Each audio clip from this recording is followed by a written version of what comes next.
In this instruction video, we'll show you how to mount the Smartax wallboard. Before mounting the wallboard, you need to have mounted the framing in the way we showed you in the previous video. The tools you'll need are a spirit level, a straight edge, a pneumatic nail gun, a sealant gun, a plunge saw with a dust extractor, 2 manual lifting jacks, and quick clamps.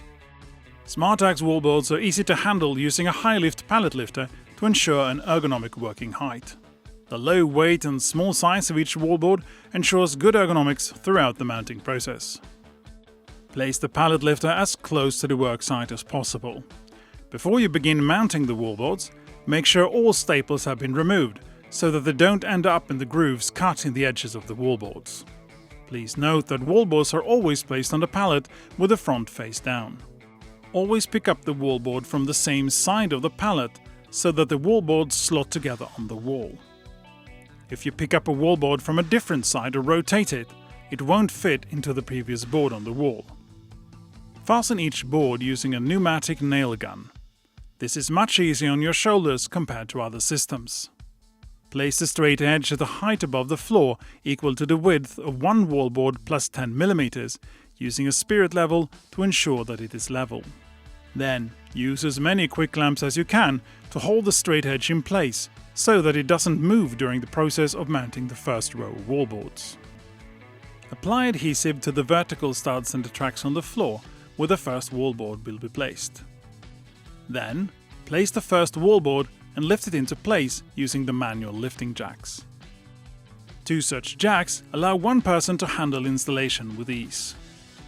Do not push the wallboard against the straight edge with too much force, as you might displace the straight edge. Instead, lift the board just high enough that the entire top edge of the wallboard is in contact with the lower edge of the tool. Make sure to leave a 5 mm gap between the edge of the wallboard and the corner as a margin. When you fasten the wallboard, nail it first to the track on the floor and then to the studs.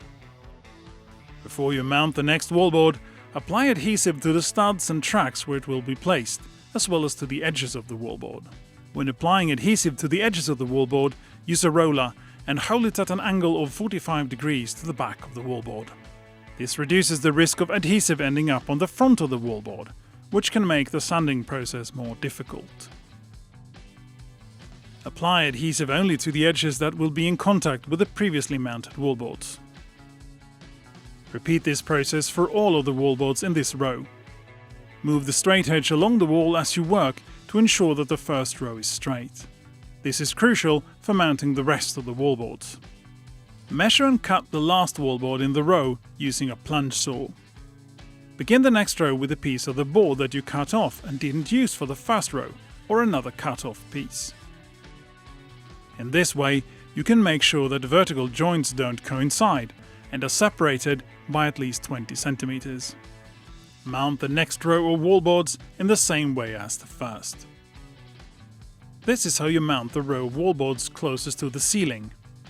Measure the height and cut the wallboards. Alternatively, use custom cut wallboards.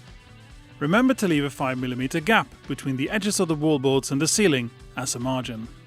The wallboard should not be bonded to the track in the ceiling so as to avoid damage as a result of movement or swelling of the wall and ceiling over time. You have now completed this step of the process. The next step is to finish the surface so that the Smartax liner can be applied.